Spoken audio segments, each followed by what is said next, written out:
Oi, pessoal, tudo bem? Eu sou a Lesca, sou mestranda em filosofia aqui na PUC do Rio Grande do Sul. Minha ênfase de pesquisa é na área de filosofia política, onde eu pesquiso uma teoria política de direito animal. Um dos principais livros que eu uso na minha pesquisa é o Zoópolis, de dois autores canadenses, Asu Donaldson e Will Kymlicka. São bem conhecidos na área de teoria política. Então, hoje eu estou aqui a convite do professor Rogério, gostaria de agradecer para estar compartilhando um pouco das minhas pesquisas nesse momento de confinamento em que a gente só pode se falar assim virtualmente. Queria fazer algumas reflexões, aproveitar o momento sobre a relação entre a exploração animal, enfocando a questão dos animais silvestres, o capitalismo, que é o atual sistema que a gente vive, e a crise ocasionada pelo novo coronavírus. Então, o que eu queria colocar já inicialmente é que essa nossa crise que a gente vive hoje, ela foi somada a uma grande crise ambiental que a gente já tem em curso desde a Revolução Industrial. Então, essa forma que a gente está vendo mais brutal também é uma consequência de um somatório de problemas que tem ficado para trás e que não têm sido resolvidos, não têm sido enfrentados. Queria começar falando então que essa área de estudo, ela está dentro do campo da filosofia, dentro do campo da ética da filosofia. Essa pesquisa vai servir então para que a gente possa construir uma relação humano-animal justa, embora, claro, existam outras questões por trás de todas essas pesquisas, maneiras ideais de a gente viver em sociedade. Então, que, além disso, o modo de como a gente se relaciona, o modo como a gente se relaciona com os outros animais, a gente pode pensar ela também de uma maneira antropocêntrica, que é uma questão mesmo de existência humana. Então, assim, é essencial pensar nessa relação para que a gente possa manter um equilíbrio entre a existência das espécies. Quando eu falo a existência das espécies, eu estou falando também da espécie humana. A gente está diante de uma crise ambiental em que se uma das espécies, se acontece uma desigualdade, as espécies ficam ameaçadas. E eu não estou falando só das outras espécies de animais. Também estou falando da espécie humana. Começando em relação ao sistema capitalista, o sistema que eu estou falando, que eu estou me referindo, é o sistema predominante que a gente vive, onde o foco é a propriedade privada, a busca constante pelo lucro, pela acumulação de capital, e isso vai se manifestar na forma de bens e de dinheiro. Então, embora o capitalismo seja considerado um sistema econômico, ele também vai se estender aos campos políticos, sociais, culturais, éticos, e abrangendo então quase que uma totalidade do espaço geográfico e a nossa vida, né? Vai influenciar bastante no nosso modo de vida. O que a gente percebe hoje? A gente percebe que o sistema capitalista ele vai determinar a maneira como a gente se relaciona com a nossa própria espécie e com as outras espécies. Só que isso vai evidenciar que o que é essencial é o capital, não é a vida, não são as pessoas que estão se relacionando, mas sim o capital e o acúmulo de capital na mão de poucos. Então, dentro desse sistema que a gente vive, a vida humana e a dos demais animais vão seguir essa lógica de que a vida vai estar a serviço do capital, que a vida deve ser rentável e logo a vida vai estar à mercê dos interesses econômicos, das necessidades econômicas de maneira geral, do que o mercado pede. Então isso significa dizer também que a morte vai fazer parte desse sistema. Seria um morrer pela manutenção do sistema. No caso do meu objeto de estudo, que é a relação humano-animal, a gente observa que ela tem sido pautada pela exploração desenfreada dos animais. Então, os humanos têm explorado os animais em diversas áreas, na área da alimentação, na área do vestuário, entretenimento e experimentação. Essa exploração vai visar essencialmente fins econômicos. Então, em relação aos animais selvagens, a gente tem que a exploração e a morte desses animais estão associados a todo tipo de caça e também ao avanço da agricultura e da pecuária. Esses movimentos, então, que acontecem de maneira legal ou ilegal, seguem interesses comerciais.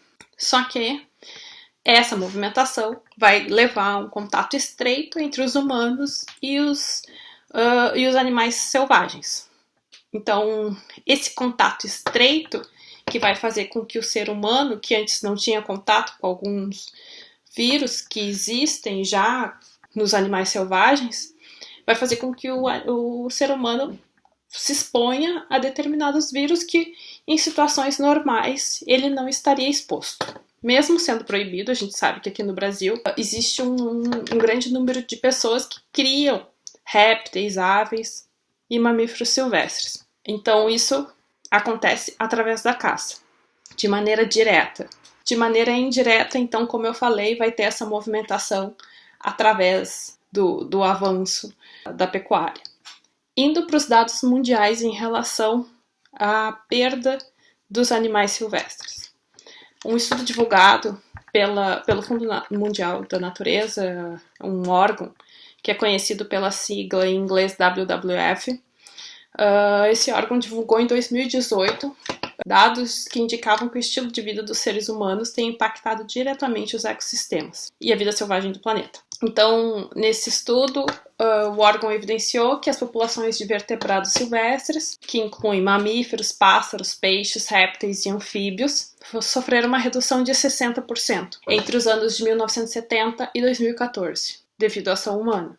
Isso evidencia, então, que a crise ambiental que a gente está vivendo há alguns anos não tem sido enfrentada adequadamente. Então, um outro pesquisador, o professor norte-americano John Bellamy Foster, denunciou que a catástrofe ambiental planetária em curso tem suas raízes no sistema econômico capitalista e só pode ser entendida de um ponto de vista baseado na crítica marxista ao capitalismo. Em 2011, esse autor afirmou que o Marx já denunciava em seus escritos a expoliação da natureza e que desde o princípio a noção de Marx da alienação do trabalho esteve conectada a uma compreensão da alienação dos seres humanos em relação à natureza. Então, o que esses estudos do professor Foster estão nos dizendo? Que a nossa alienação, que esse nosso não enxergar a exploração animal, também estão associadas à nossa própria alienação, à nossa própria exploração. Então, o sistema, ele é alienante. Então, o que a gente tem que fazer? Primeiro, começar a se dar conta disso. E começar a pensar no que a gente pode fazer diferente. Então, nós somos o primeiro ponto